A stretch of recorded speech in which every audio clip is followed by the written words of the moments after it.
e7. After bishop e7, definitely bishop f3 is something I was never was happy to see something like this. I wouldn't like to play this kind of line. And this is what happened after rook d1. White's next move would be definitely knight d5 if white would have enough time to reach this. And bishop f3, gf3, c6. I have the feeling that black is absolutely not the one who has to be worrying in this position. f4, bishop e7, exchanging the bishop is a wise thing. And mainly because the king otherwise would not be able to come out from the box from e8. Knight e4, bishop g5, f takes g5, king e7.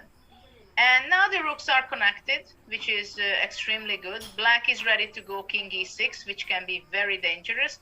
White's position is not something that we can be proud of because there are a lot of weaknesses, especially this incredible f5 knight, what is standing there. It's incredible. Knight d6, king e6, and this is the position we are having. So Wang actually has a very balanced position. The main question is, I think, what happens if knight takes f5, king f5, rook d7? This is the first what we have to consider.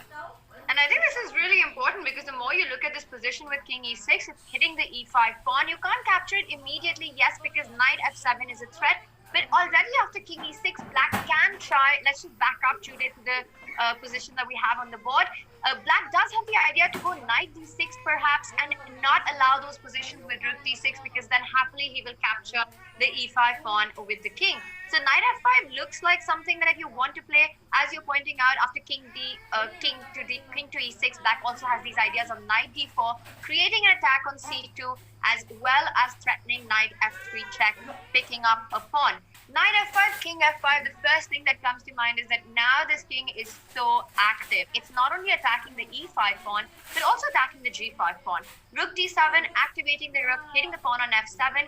What happens if black just defends that pawn on f7? It's not a move that you make happily, but rook f8, for example. You defend the f7 pawn and you say, you know what, my king on f5 is super active. Regardless of what you play, I'm going to end up picking at least one of the two pawns on g5 and e5. So how is white reacting to this? Is white going to really just play on rook activity, get the other rook into the game, go rook a d1, controlling the d file and saying, yeah, sure, your king is active, but my rooks are no less. After taking, you can try and enter with the rook either to d6 or try and double on c7. This is the only compensation that I see for white, to give up a pawn, but to play on the activity of the two rooks. Well, but it means that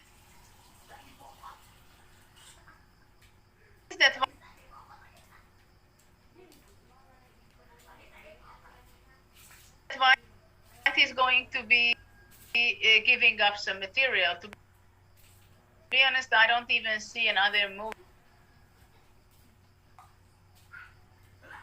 instead of taking on f5 because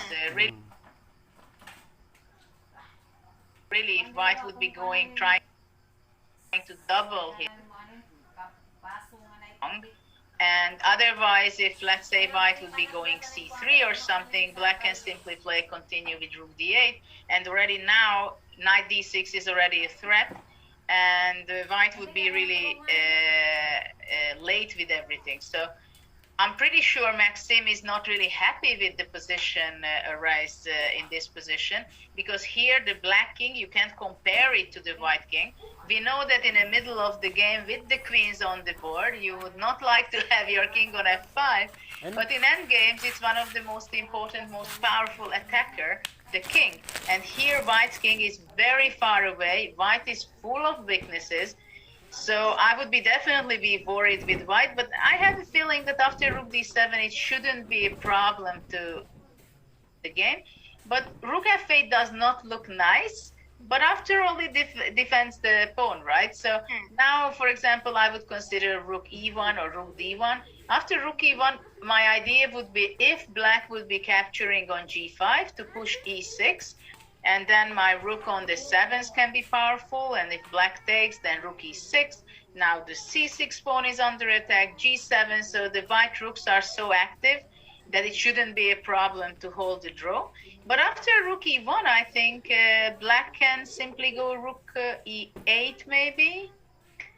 Though then the rook on a7 can be taking the pawn.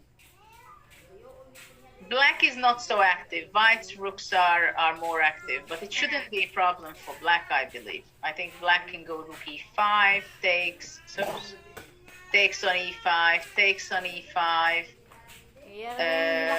Well, rook a6, rook b8. Actually, it seems to me that it should be becoming very drawish after king f5, rook d7.